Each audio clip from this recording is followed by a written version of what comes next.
Facing Yerushalayim when we pray is a matter of the heart. As Jacob, our forefather, said, "How awesome is this place! This is no other place, but Bayit Elohim, and this is Shar Hashemayim." Something about the essence of a place, not just by appearance. For toward the presence of Yahuwah, we intentionally kneel, fast, and pray. How you probably break your fasting might differ from one person to another. Some, like me, might wake up with a fresh cup of tea with honey, and others with a cup of warm milk and coffee. In any way, whenever we trigger the release of insulin and break our fasting, Baruch Hashem Yahuwah for providing nutrients and gratifying our hunger. You then find a deeper connection with your surroundings Creator when you're considering where and how your food comes about.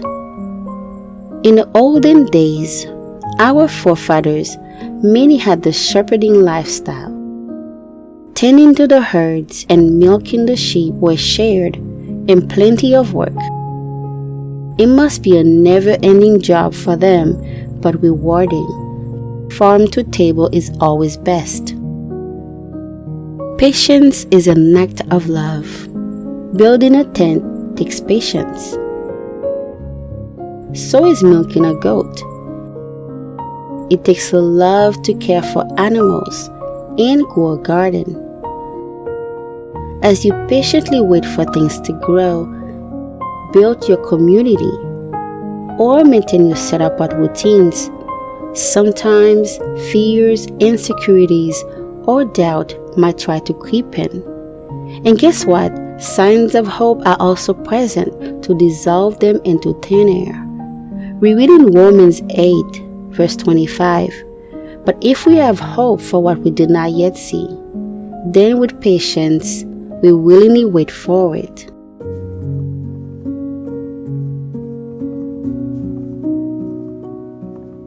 The desert for many of us might be a place that should remain unkempt.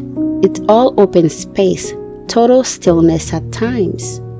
In the wilderness, as the days grew longer into weeks to years and years, our forefathers' journey to the promised land could have been lesser, but for years that was a place of slow living, traveling where community seems essential and needed, each family guided in the same direction and children guarded well. As a horse in the wilderness, that they should not stumble, as a beast goes down into the valley, and the Spirit of Yahuwah caused him to rest. Clouds by day and fire at night was their guide. These were signs of things to come as they await the land promised to them. The hope that the promised land will yield to our forefathers, and it envisioned heading out in the morning and evening to milk the herds, and also harvest the ground to when the two spies came, and bear witness to a mirrored land flowing with milk and honey, as Yah has said, to me is one of the most memorable events of the life of my people. Be with nature from wilderness to green pasture, bondage to salvation, and servitude to liberation. Scripture also mentioned young girls tending herds as well as caring for them. There were many shepherdesses, like Rachel was a keeper of sheep. Zipporah, one of the 7 daughters, also tended to her father's sheep. To the Shulamite woman, King Shlomo said, "If you know not, O you fairest among women, go your way in the footsteps of the flock and feed your little goat beside the shepherd tents." Women were tending to the flock. Shalom, set apart ones, and welcome back to Talorah.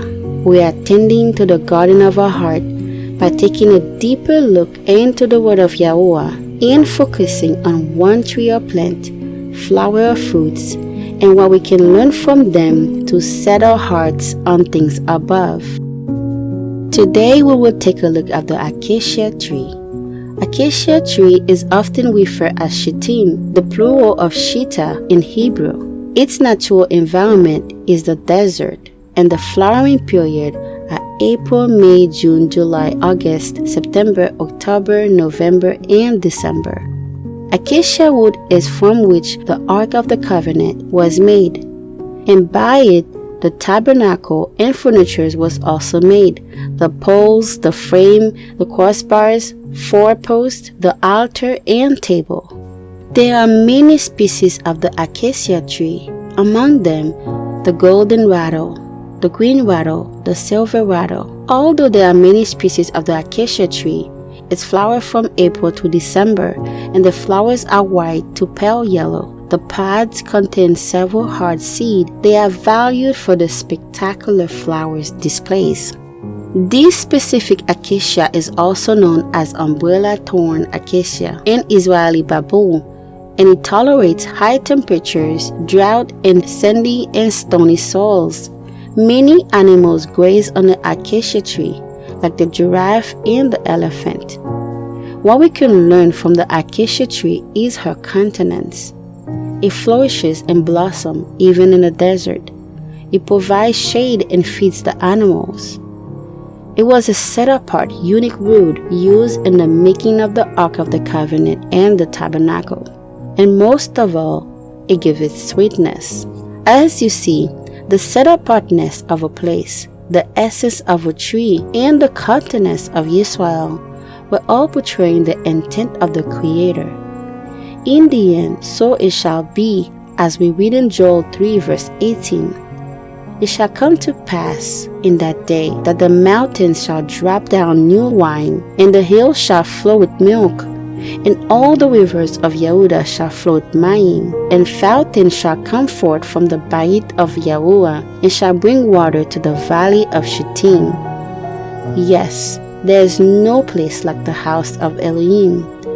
And wherever Yah leads us, through the desert or the land of milk and honey, in the day of gladness or the difficult ones, having confidence in the Spirit of Yah within us will come handy, and it is crucial to overcome them. Be covered under His shade as the light of Yahusha brightens our countenance. Many see our forefathers, mothers, brothers, and sisters in the most challenging event of their lives in the wilderness. Yet it is worth noticing their countenance, for they were covered, sheltered, and brightened by Yahusha until their death. They were set apart from the world unto Him alone, and comely on His arm, where they prepared the next generation and in retain what was meant for them.